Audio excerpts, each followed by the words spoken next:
Dapat bantayan ng kaukulang komite ng Senado ang pagpapatupad ng rice tariffication law. Ito ang binigyan diin ni dating Senador Cynthia Villar na siya ring naging chairperson ng Senate Committee on Agriculture and Food noong 19th Congress. Kasunod ito ng panukala sa Senado na repasuhin, amyendahan o tuluyan ng buwagin ng naturang batas. Nauna nang sinabi ni Agriculture Secretary Francisco Tiu Laurel Jr. sa pagdinig sa Senado na nagbabantang patayin ng rice tariffication law ang local rice industry. Paliwanag naman ang former senator, dating nasa kapangyarihan ng National Food Authority o NFA ang pagkokontrol ng pag-aangkat ng bigas. Ngunit wala anyang taripa noon kaya walang naibibigay sa mga magsasaka habang mataas ang presyo ng bigas. Bunsod nito, tinanggal ang pangangasiwa ng rice importation mula sa NFA at naglagay na lang ng taripa.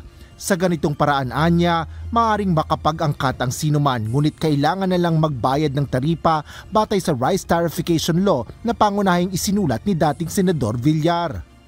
At yung tariff, ibibigay sa mga small farmer para mag-mechanize sila at magkaroon sila ng better seeds.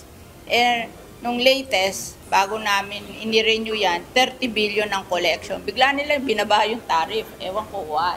Hindi naman bumaba yung presyo. Kaya implementation, there's something wrong with the implementation. Dagdag pa ni Villar, layo ng naturang batas na makatulong ang makukuhang taripa sa makinarya ng mga magsasaka upang mapaganda ang kanilang ani at produksyon. Kasi halimbawa, gumanda ang seeds. Dati 3.4 metric tons per hectare tayo. Pag gumanda ang seeds, kaya natin 6 metric tons. Di doble. Ayaw nyo ng doble production. Pag nag-double ang production natin na rice, of course, it will take time. Hindi na tayo mag-i-import. Wala nang importation. Ba't ayaw nilang gawin yun? Gusto nila tanggalin yung tariff at ibalik ang NFA. Grabe yung NFA noon. Pinatatanggal na nga yan sa akin noon. Ang daming empleyado Bukod sa rice tariffication law, may iba-iba pa anyang magagandang batas upang labanan ang patuloy na problema ngayon sa pagtaas ng presyo ng mga bilihin. So, alam mo, ang gaganda ng batas, ang implementation ngayon ang question kung may implement nila very well ang batas. Kasi alam mo, minsan ng mga tao, maganda yung batas, hindi naman ini-implement well. So, dapat bantayan ng ating committee sa Senado yung implementation of the law.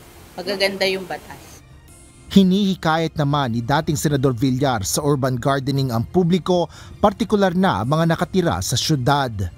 Asher Cadapan Jr., UNTV News and Rescue. Diyos ang aming sandigan, serbisyo publiko ang aming pinahahalagahan.